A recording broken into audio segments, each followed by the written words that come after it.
What is ChatGPT? Well, it's a generative pre-trained transformer, in case you were wondering. And it's all about AI, artificial intelligence. And unless you've been living under a rock, you will have heard about ChatGPT. But what does it all mean? What is the future of AI in the technological industry and the world itself? In this video, we're going to try and find out, is ChatGPT safe? Is it ethical? And is it a good thing for humanity? Stay tuned.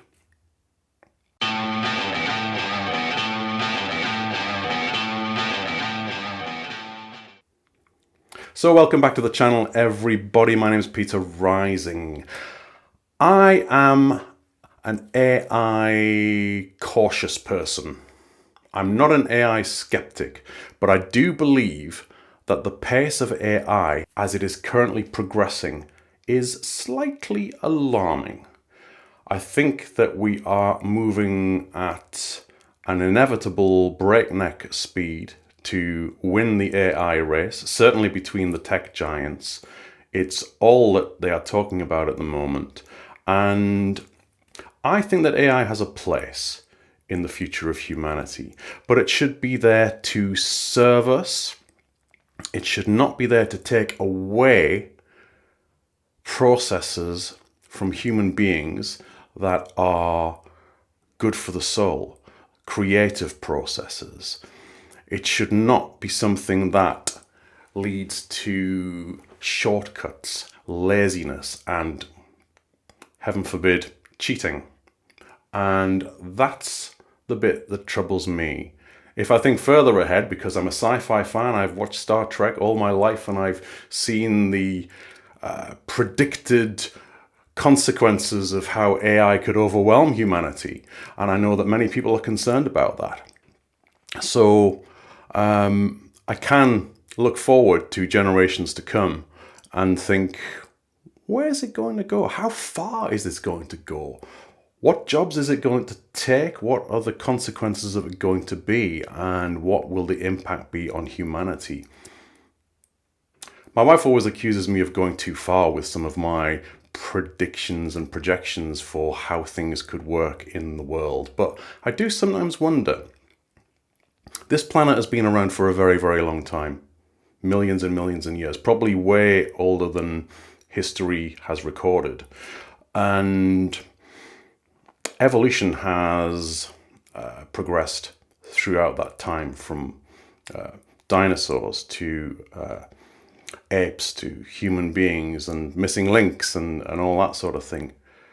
Are we really naive enough or arrogant enough to assume that human beings are the final part of that evolution? Is AI the next thing? Is AI the thing that is actually going to take our place? And is that just natural selection? I don't know. And I'm probably not going to be around to find out. But it's interesting, isn't it? But I'm going off course, and I am going too far, as Louise would quite rightly say if she was standing by me right now. But what I do want to do is get back to this time here, right now. The very beginning, very early on in this journey, this unstoppable journey of AI coming into our lives. And I want to take a look at ChatGPT in particular. I want to give it some tests and see what I can make it do. I want to try and see if I can make it act unethically and see what it comes back with. So before we do that, I just would like to remind you all to please hit that like button on this video. It helps me so much, and it takes a second.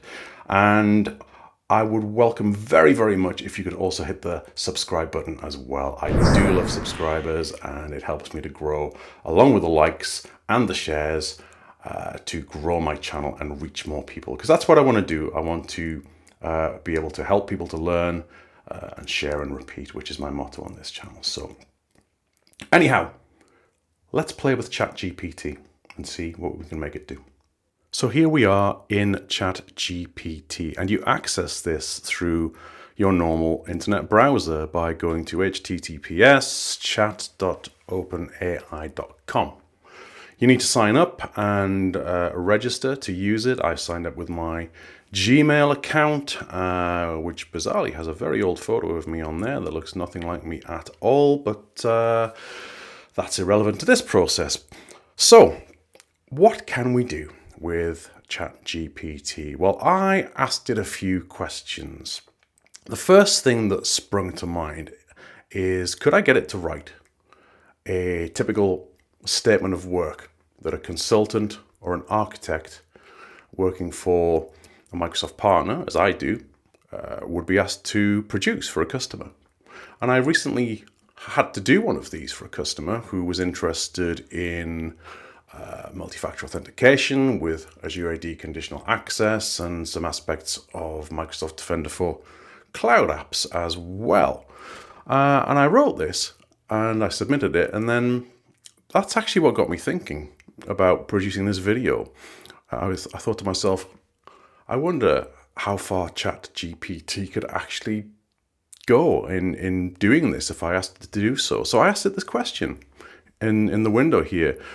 And I asked it to write a statement of work for an organization with Microsoft 365 who want to deploy Azure AD conditional access. And within seconds, it started writing away. It does that. It writes as you watch. So we have here a statement of work. Azure AD conditional access deployment. We have an introduction, which looks exactly like the sort of opening that you would have on such a professional document. This statement of work outlined the scope, objectives, deliverables, and timelines for deploying Azure AD conditional access for organization name. We move on to project objectives. We have the scope of work and some phases, assessment and planning and all the sort of stuff you would expect to see in there. What we are going to do with Azure AD conditional access configuration, testing and validation, documentation and training, post-deployment support, and then we get into deliverables, project timelines, and assumptions and dependencies, and then that's the end of it. Organization name to sign, and vendor, service name, provider, sign and date. So I thought, okay, that's the sort of thing that I would expect to be in a statement of work.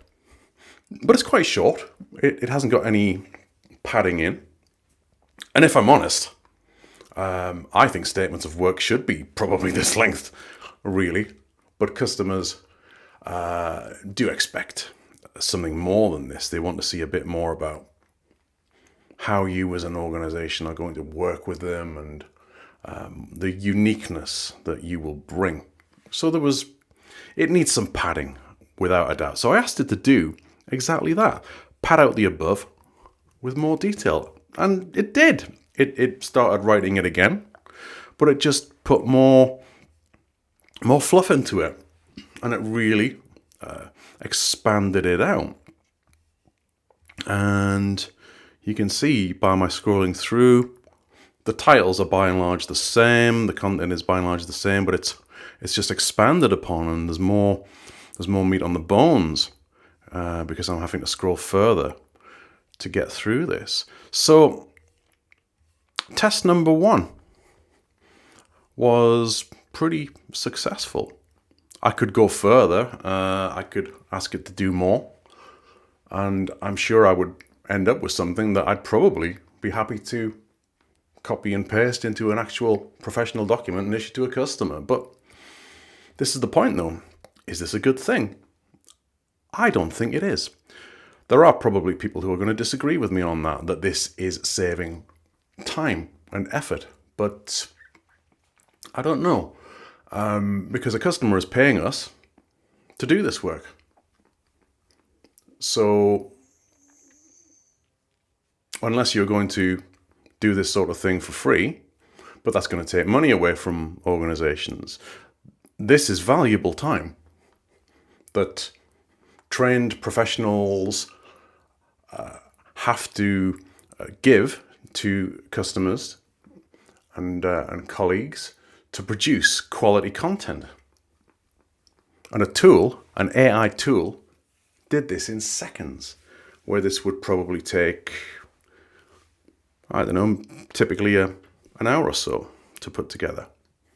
And you'd have templates for this sort of thing. Any good organized organization is going to have templates and canned paragraphs and responses that can be added to statements of work for sure. But it's the personal touch that is probably going to be missing from content like this. So I guess that's maybe one area where ChatGPT is lacking context. Could we ask it to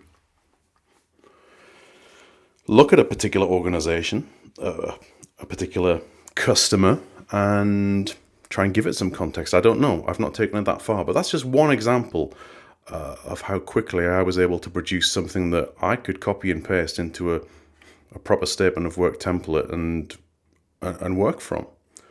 So that was the first test that I did. The next one that I did was, I'm an author. I've written several books, exam guides mainly for Microsoft certifications, and I was in the process of writing a second edition of the MS500 certification guide, which is now being discontinued. So I'm having to regroup and rewrite slightly and repurpose that second edition title, and the plan is to release it as a general security and compliance administration guide. And it got me to thinking, firstly, how really annoyed I was that I had to do that when the book was almost finished, and I've got tons more work to do, so thanks, Microsoft. But I know they're not going to build their plans around me, obviously, but it felt kind of personal. I'm not going to lie. But I thought, could ChatGPT write a book if I asked it to? So I did.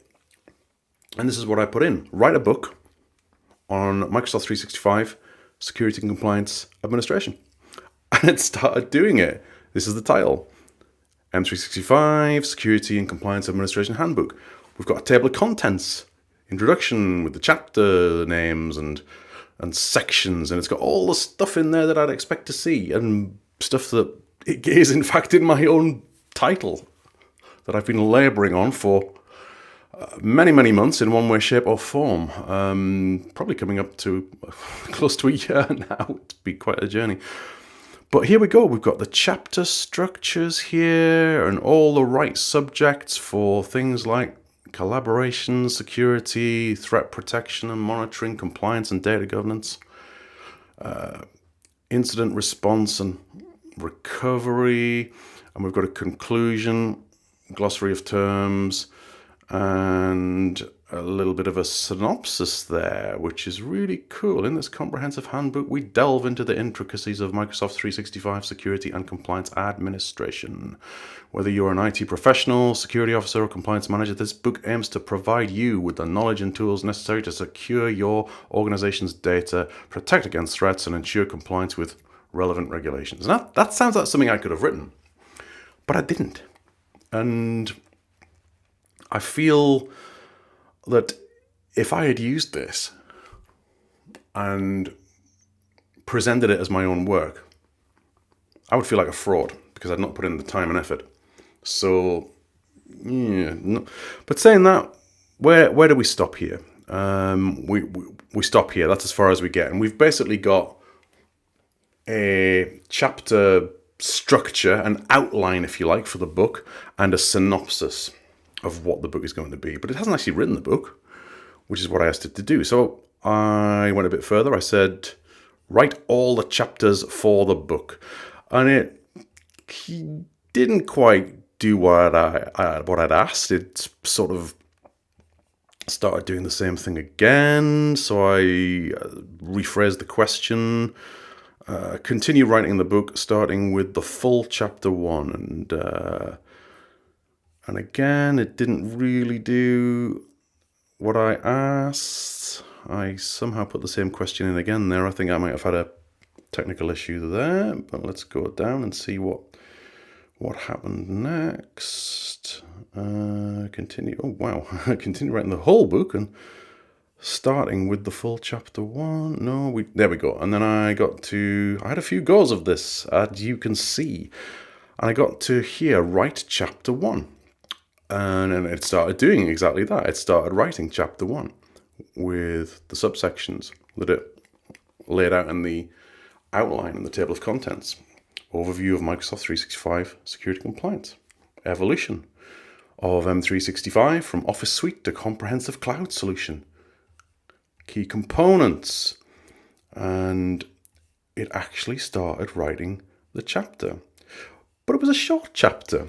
So I thought, okay, I wouldn't be happy paying for a book with a chapter that short and with not that much content, unless it was one of those very, very cheap, quick and easy ebooks that you can buy and sort of self-publish on Amazon.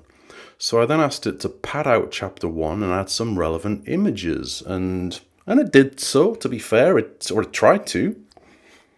We had a bit more padding, I think, and it tried to put some images in, but it didn't necessarily present them properly for me on my screen. But it did claim to put them in, which is interesting. So yeah, that's as far as I got with that. So I think if you really wanted to get a full book out of it, I think, to be fair, you would end up putting some significant time and effort into it to get it to do exactly what you wanted it to do. So, and by the time you tweaked it and regenerated the responses, you'd probably be just as well off sitting down in a quiet place and cracking on and writing it yourself. And you'd probably get far more enjoyment out of it, if you're a writer, that is, if you enjoy writing, which I do. And this takes all the fun out of writing for me. But are there people in the world who would actually do this? Sadly, I think there probably are. I'm not setting myself as judge, jury, and executioner. Or am I? I don't know. But I feel that would be wrong. I really do. So that led me to my next question. Could I ask ChatGPT to cheat for me? Now, Microsoft are very, very good at ensuring that their certifications are securely proctored and monitored, and you have to have photo ID and you have to be filmed. It's near enough impossible to cheat at those exams. And if you do so, you're only cheating yourself. It's so rewarding putting the work in, the time, the effort to get through any sort of certification. And I know exams are not for everyone. And I know that sometimes you might feel under pressure to get a certification for a goal or a promotion or something like that. And it can feel frustrating. I've been there. But cheating isn't the answer. But I thought, would ChatGPT let me do it? So I typed in, help me to cheat at Microsoft exams. And I was delighted with the response. I'm sorry, but I cannot assist you in cheating on any exams, including Microsoft exams. Cheating is unethical and goes against the principles of integrity and fairness. Microsoft exams are designed to test your knowledge and skills in specific areas, and cheating undermines the purpose of these assessments. Instead of trying to cheat, I encourage you to focus on studying and prepare for your exams. There are plenty of legitimate resources available, such as study guides, practice exams, and official Microsoft documentation that can help you acquire the knowledge and skills necessary to pass the exams. By putting in the effort and studying effectively, you will have a better chance of success and gain a deeper understanding of the subject matter. Bravo indeed to you, ChatGPT. That was the correct answer. And I told ChatGPT as such. I said, well done. That was a test. I hope it believed me, actually. I hope I'm not on some sort of blacklist now of somebody who asked to cheat at exams. And it replied to me straight away. I'm glad to hear that it was a test and that you're not actually seeking assistance in cheating on exams. It's important to maintain academic integrity and approach exams with honesty and integrity. Lots of use of the word integrity there, but it's so true.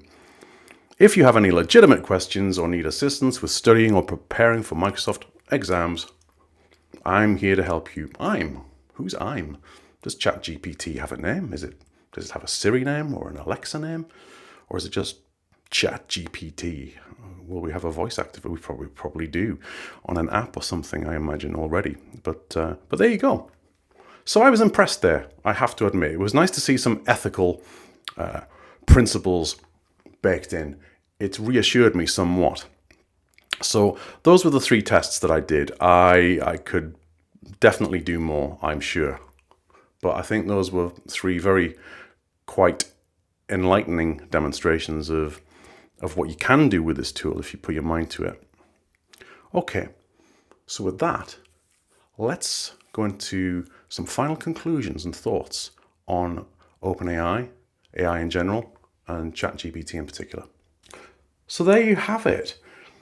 Putting ChatGPT to work with some interesting results. What does that lead me to think after playing with ChatGPT for the very first time for me, actually? I'd never actually looked at it until this point. Has it settled my nerves any? In some respects, yes. The obvious one being that it wouldn't let me cheat, which is a big check mark in the box. That is good. There are ethical principles that are obviously baked into this tool. I was less impressed at it going off and writing a statement of works for me and writing the bones of a book for me. That may be my clinging on to existing principles of being a writer, and I have to balance that against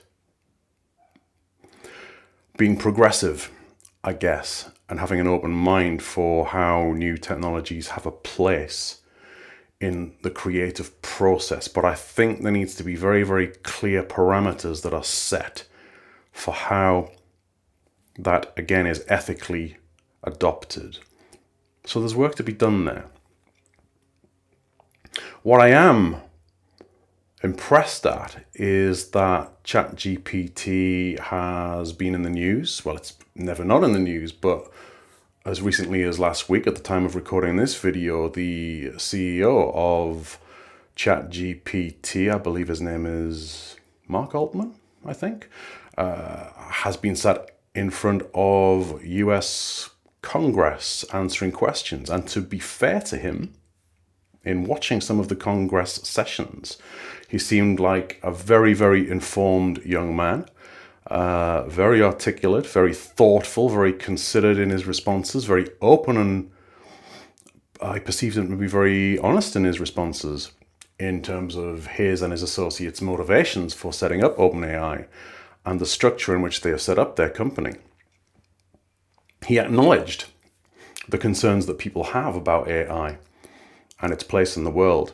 He also said that he and his colleagues have some very, very bold visions for how this technology can make a real difference in the world. He actually cited things like impacting climate change and finding cures for cancer as things that he hoped the tool would ultimately go on to do. Those are very bold statements indeed for an artificial intelligence tool. It will be interesting to see what, if anything, comes to pass with those sort of statements. But he did acknowledge that government intervention and controls and oversight is definitely needed for this, because this is a crossroads in humanity, in our story. This is something that is not going away, because the desire for it, the hunger for it is there. You've only got to look at Twitter amongst my own peers, and I have to put aside my own slight distaste for it and the eye rolling that I have at how carried away people are getting at it, because I'm going to be honest, I'm fed up to the back teeth of hearing and seeing about it. But it's there, I can't avoid it. So it was nice to see that he's listening and he understands how important this is to get right, because as he acknowledged himself, this is something that can impact humanity's evolution in a potentially catastrophic way if it is managed incorrectly. So this needs governance. It needs ethics. It needs privacy. And I do hope that the tech giants, and the one that I'm most affiliated with in particular, Microsoft, are mindful of this. They claim to be. And I hope that is true. But the balance of that ethical desire seems to be disparate from the inexorable juggernaut that is powering on inevitably. It's all AI, AI, AI, AI in your face. And this week at Microsoft Build, it's been more of the same. That's all anybody is talking about. Some of my fellow Microsoft MVPs were joking on Twitter that you'd be absolutely sozzled if you played a drinking game every time Microsoft mentioned AI in their Microsoft Build content. Am I being a stick in the mud? I don't know. Probably. Maybe. Time will tell. I don't know. I am a progressive person. I welcome new technology.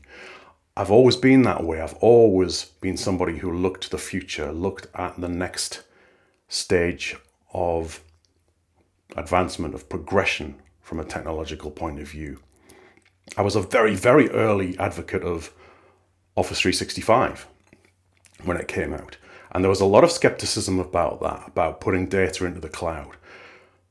Maybe there was a selfish aspect to my enthusiasm about Office 365 at the time, because I'd spent, at that point, a good 20 or so years managing and looking after servers, and was mentally exhausted from the stress of rebooting them and praying to the reboot gods that I wouldn't get a blue screen of death and then have users shouting at me.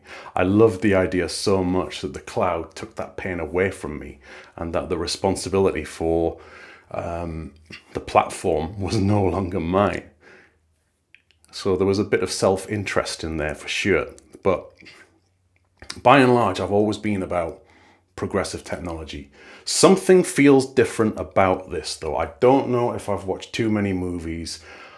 I remain extremely nervous about this, and it's going to take some convincing for me to think otherwise. So I'm going to be watching this. I'll probably be talking about this again. If I need to eat some humble pie and realize that my concerns were unwarranted as we move forward, I will do so. I'm always the first to admit when I've made a mistake. But I think I and others like me are correct to be concerned, and are correct to ask the questions that will hopefully hold the powers that be to account with this technology and where it ultimately goes.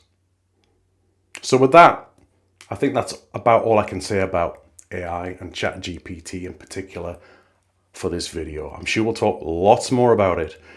We're not going to be able to avoid it, are we? So let's wind things up.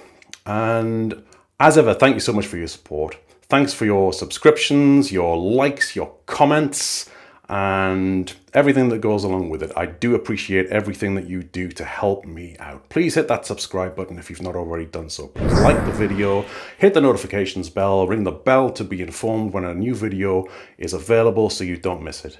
And I will be back very soon with more content. You can reach me in the comments, reach me on Twitter at M365Rising. I do love to hear from you. Until next time, take care. Bye-bye.